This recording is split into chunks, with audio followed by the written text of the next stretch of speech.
Imagine being completely isolated in the place you're supposed to feel safest. You're tuned into late-night stories, and today, we're diving directly into the pure terror of being home alone. I share a massive, two-story duplex with my sister. It's essentially a dual living space, meaning it features two full kitchens. My sister occupies the bottom floor, while I take the top. She isn't around much, typically crashing with her boyfriend, who resides about 20 miles away. I'm 30 years old. At my age, I really shouldn't let being by myself spook me, but truthfully, it occasionally does. This particular incident unfolded on a night I was completely alone in my living area, glued to a terrifying horror flick. My section of the residence features an open floor plan. The living room, dining area, and kitchen blend into one massive void. My sofa sits dead center, meaning as I face the television, my back is exposed to a vast expanse of empty room. For anyone easily unnerved, it isn't the ideal spot to sit solitary while watching something frightening. I will confess, sitting in that pitch-black room with only the flickering glow of the TV piercing the darkness, I kept anxiously glancing over my shoulder. I like to imagine I'm not the only 30-year-old guy who gets paranoid like that. Regardless, once the credits rolled, I brushed my teeth, plunged the entire house into darkness, and went to bed. My slumber only lasted a couple of hours. I jolted awake at approximately 1 a.m., initially unsure of what had disturbed me. Then, I caught the sound of a voice downstairs. It sounded exactly like my sister. The audio was muffled but clearly originating from inside the structure, not someone outside shouting to be let in. I was absolutely certain it was her voice. I couldn't make out what she was hollering up at me. I was still incredibly groggy, my brain clouded by sleep. My immediate assumption was that she needed me or was in a heated argument with her boyfriend. I dragged myself out of bed and stepped into the pitch-black corridor. I flicked on hall illumination, navigated through my living room, and heard her voice echo from the lower level once more. This time, I distinctly heard her say my actual name. I fumbled my way down the dark staircase, shouting back, "What's going on?" I blindly reached for the light switch in the bottom foyer, but kept missing it. I am not exaggerating when I tell you how disoriented I felt. I stumbled down her narrow hallway toward the kitchen, finally locating a switch. The fluorescent bulb flickered to life, slowly casting a dim glow across her compact apartment and living area. As the bulb warmed up, a chilling reality set in. The space was completely empty. No sister, no boyfriend. I cautiously pushed open her bedroom door. Vacant. I screamed her name at the top of my lungs. Silence answered. But just seconds after my shout faded, I heard a heavy thud. Something dropping directly onto the floor inside her empty bedroom, which I had just inspected. I sprinted back up those stairs faster than a terrified child, dove into my bed, and snatched my cell phone. I dialed her number repeatedly, but she didn't pick up. I locked my door, terrified, desperately wondering if my exhausted brain had hallucinated the entire ordeal. Exhaustion eventually overpowered my fear. The next morning, I woke up to a text from my sister asking why I called her at 1 a.m. I frantically texted back, asking if she had come home the previous night. She replied no. She was currently staying at her boyfriend's house. I crept downstairs in the daylight to investigate the source of that mysterious thud. I scoured the floor of her bedroom, but there wasn't a single item out of place that could have produced such a noise. I desperately want to believe I experienced an intense auditory hallucination. I have to believe that, because the reality of the alternative is far too horrifying. Yet, I have zero history of hallucinations or sleep disturbances. The sheer clarity of her voice, followed by the heavy drop in an empty room, still chills me to the bone. Growing up, I was left to fend for myself quite often due to the fact that my mother was a single parent for a good chunk of my childhood. She worked as an RN on a brutal overnight schedule, and my older brother had already gone away to college. This particular event happened on a weekend night, while my mom was pulling a graveyard shift. Because it was the weekend, I had this girl Molly over who I was talking to. We hung out for a while, watched a couple of movies, and just killed time. Eventually, she had to head home because her parents had a strict curfew, leaving me alone to hold down the fort. I retreated to my upstairs bedroom to watch TV in bed. My room overlooks our backyard. Because of the proximity, when someone dragged one of the patio chairs across the wooden deck outside, I heard it instantly. I got up, crept to the window, and peered out. Down in the darkness, I saw someone sitting casually in one of the deck chairs below. Assuming it was Molly, I called out her name. After all, she had left less than 10 minutes ago. Whoever it was slowly tilted their head upward. It wasn't Molly. I immediately recoiled from the glass to hide. That was not anybody I recognized, at least not in the darkness. I frantically texted a few close friends in our group chat, asking if one of them was pulling a sick prank.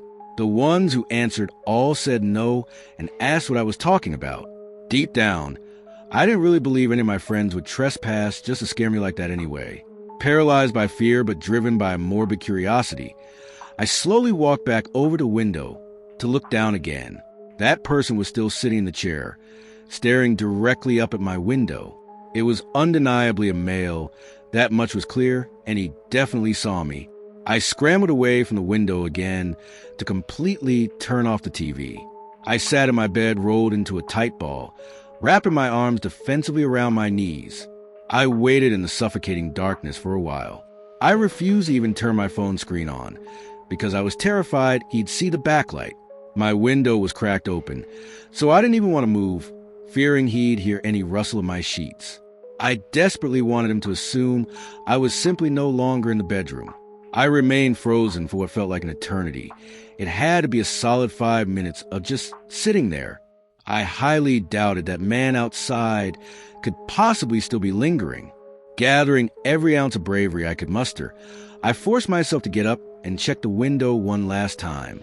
I felt a piece of my soul die inside when I saw he was still down there, still staring up at my window. Instead of running away from the glass this time, an impulsive surge of false courage took over. I stared down at him and demanded, "What do you want?" I then noticed his shoulders started to violently heave up and down as if he were laughing hysterically, but he didn't make any kind of audible laughing sounds at first. Then a sharp, ragged whistling noise drifted up from him. He was laughing so intensely that he was wheezing for breath. I stammered, "Please go away," and backed away from the window again. I retreated to my bed. I was inexplicably terrified of dialing the police for some irrational reason. I slipped out of my room and sat paralyzed at the top of the staircase, straining my ears. That's when I heard it. The back door was being aggressively pushed. He was trying to force his way into the house. I bolted back to my room to hide in sheer panic. I was only 14. I had no idea what else to do. Moments later, I heard the front doorknob being violently fiddled with as a man threw his weight against the main entrance as well. Thank God, he gave up quickly. I locked my bedroom window and drew the curtains tight. If our doors hadn't been secured, I could have been killed easily. I was a frail, scrawny kid when I was 14, absolutely not a fighter. I didn't leave my room again that night until my mom returned home around 9 in the morning. When I hysterically recounted the nightmare, her reaction was to explode in anger at me for not calling 911. In hindsight, that was incredibly stupid of me. One of the many foolish things I did, or rather didn't do, at a young age that I question greatly. This is a chilling reality of how I nearly died as a young kid home alone, enduring possibly the most intense night of my life.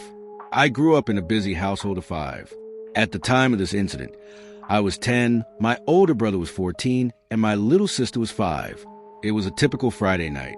My brother was out roaming with his friends, clearly causing trouble because a dreaded phone call came to my parents.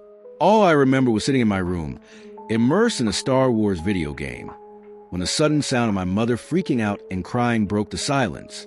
I got really scared and hurried to the living room to see what was wrong. My mom was clutching the phone, speaking with a local hospital that was calling to inform them my brother had gotten hit by a car. Obviously, we were all shaken and deeply terrified. My brother's leg was severely broken, but I don't know what else was said on that call. All I know is my parents were in a frenzy, hurriedly getting their coats on, waking my little sister from her room, and asking if I was okay to stay home alone. I said yes, and they sprinted out to the car and left. I was, of course, really worried for my brother, but the thought of visiting a bloody hospital and seeing him in a bad condition petrified me. I don't think my parents wanted me or my sister to witness that trauma either, but they couldn't risk leaving a 5-year-old home without them. It's worth mentioning my brother recovered perfectly fine, as his injury is no longer relevant to the story other than it being the catalyst for why I was abandoned at home on a dark Friday night. Before my dad pulled out of the driveway, I heard him trying to calm down my mom, reassuring her that he was going to be okay. Seeing my dad remain calm made me feel a lot better. I had a feeling my mom was just being overly dramatic, like any mother would be. I went back to my console and continued playing the Star Wars game for a couple more hours. Around midnight, way past my bedtime, I distinctly heard the heavy front door groan open. My bedroom door was securely closed by this point. I quickly powered off the TV and PlayStation and crawled under my covers with my Game Boy to fake being asleep. I strained my ears, trying to listen for my parents' voices, hoping to hear if my brother was with them or just to eavesdrop on what they were saying. But I didn't hear a single thing. After a few agonizing minutes of not hearing them even come up the stairs, a primal instinct warned me something was dreadfully wrong. I tiptoed to my door, quietly twisted the knob, and walked over to the banister that overlooked the vaulted living room.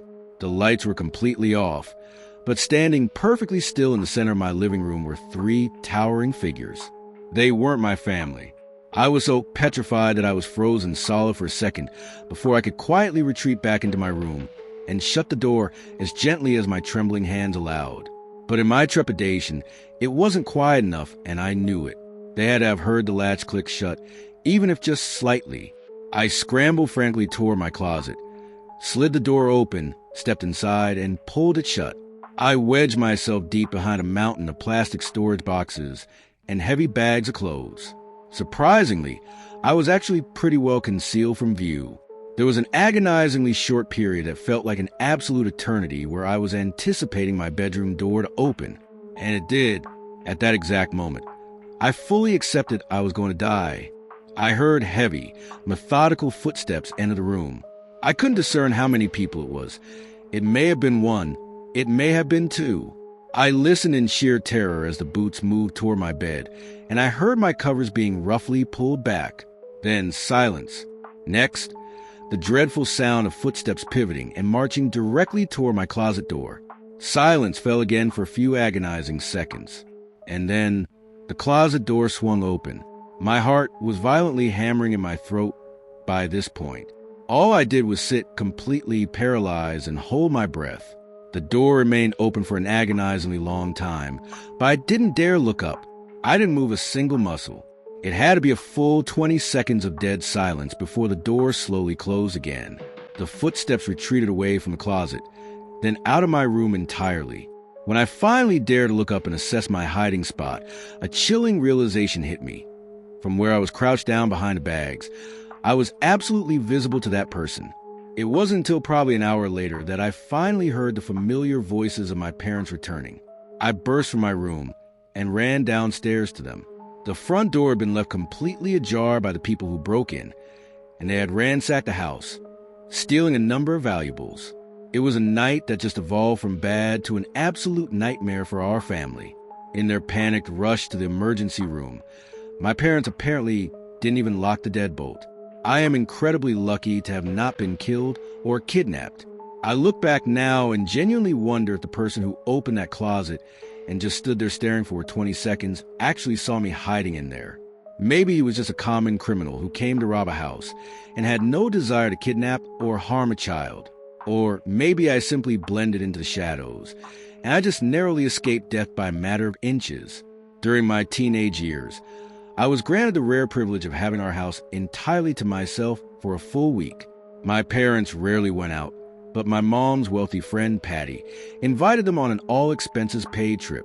Being an only child, I was left as the sole occupant of the property. We resided in Newark, Ohio, nestled deep within Licking County. And yes, our jurisdiction was actually called Licking County. Our sprawling property backed directly up to a dense, overgrown forest and sat on a secluded road that saw maybe a few cars pass per day. We had a massive wooden deck in the backyard overlooking the woods, a decently large lawn, and even a little koi fish pond alongside an above-ground swimming pool. This nightmare unfolded on a Thursday night in July of 2013. I specifically remember the day because I had conversations with my friends about our weekend plans earlier that afternoon. I was chilling out on the back deck, smoking a bit of weed and blasting music from a portable speaker. That's exactly when the bizarre sequence of events started. Faintly, I thought I heard a voice echoing from out in the dark woods. I lowered the volume on the speaker and listened closely for a little bit. When the sound didn't repeat, I shrugged it off and raised the music back up. Almost immediately after the bass kicked back in, I heard the voice from out in the trees again. This time, I completely killed the power to the speaker and listened for longer. The voice called out from the woods again, confirming I wasn't just hearing things. It was a deep male's voice shouting, "Hey, over here." He sounded somewhat distant, but not too far. The tree line was anywhere from 20 to 30 yards away from the edge of the deck, and that's precisely where the voice was originating. My initial, naive thought was that it was just some local kids playing a late-night game of manhunt or something similar. The voice called out again, "Hey, over here. We need help." This time, the deep resonance of the yell made me realize he was far too old to be a kid. And whenever a stranger screams that they need help in the pitch black, it will naturally always be concerning. I was getting a little bit uncomfortable now, deeply questioning if these desperate yells were specifically directed at me. Suddenly, the voice yelled, "Straight in front of you, please come help us." The trajectory of the sound had shifted. It was coming from straight in front of me in the woods now. I had a sickening gut feeling this was undeniably targeted at me. I reluctantly cupped my hands and called back, "Who is that?" The immediate reply sent a shiver down my spine. "We just need help. We're stuck in the woods." I yelled back, totally confused. "What does that even mean?" The voice echoed back, flat and demanding, "Just please come help. Straight in front of you." Like an idiot, I got out of my seat, walked down the wooden steps of the deck onto the damp grass, and started proceeding slowly toward the menacing tree line. I called out, "I'm coming. Where are you?" The voice snapped back instantly. "Right in front of you. I see you." My blood ran cold. I shouted back, "Wait, are you alone or are you with someone?" Silence. There was no answer this time. I froze dead in my tracks about halfway across my lawn. A primal, gut-wrenching feeling warned me this was a trap. Without turning around, I started walking backwards, retreating step by step toward the safety of the house and the deck. I absolutely refused to even turn my back to the woods because it took my clouded brain that long to realize there was something incredibly sinister and suspicious about the setup. I finally made it back onto the deck, and the woods remained entirely silent. If they truly saw me retreating and this emergency was real, a normal person would have screamed in panic, begging me not to leave. At the very least, their silence confirmed they realized I was onto their game. And who even knows how many predators were lurking in that brush? It could have been one. It could have been three. All I know is the excuse of getting stuck in a generic patch of woods makes absolutely zero logical sense, especially if here they had the visibility to literally track my movements. What? Did his shirt snag on a stray branch? I bolted inside the house and forcefully deadbolt all the doors just to be safe. I tried to calm my racing heart in the living room. I was still high, and I genuinely think that's why I was dangerously trusting at first. The weed had severely dulled my survival instincts. Just as my heart rate began to normalize, I heard the voice again. This time, it wasn't echoing from the trees. It was agonizingly close, definitely inside my fenced backyard. I heard the loud splashing of water. Someone was either tampering with the pool or wading through the koi pond. I lunged toward the window and peeked through the blinds to see. Initially, the yard looked empty, but then the sinister voice taunted, "I see you," followed by a chilling, guttural laugh. My eyes locked onto him. It was at least one visible guy, creeping behind the curved wall of the swimming pool on the opposite side. I could only see him from the shoulders up. The darkness masked his facial features, leaving only the outline of messy, medium-length dark hair visible. I forcefully snapped the blinds shut and desperately tried to ignore it. I hoped that if he saw I wasn't entertaining his sick game, he'd lose interest and leave. He was probably just a deranged, sick person who got his kicks by terrorizing people. So I refused to give him what he wanted. But my fragile composure shattered when a violently aggressive banging erupted against the very glass I was standing behind. On the other side of the fragile pane, the lunatic began screeching, "Help!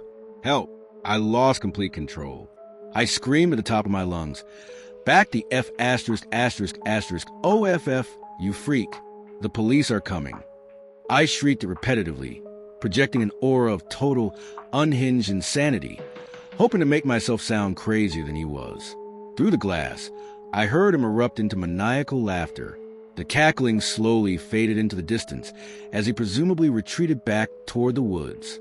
I collapsed back down onto the couch, violently trembling and struggling to pull oxygen into my lungs.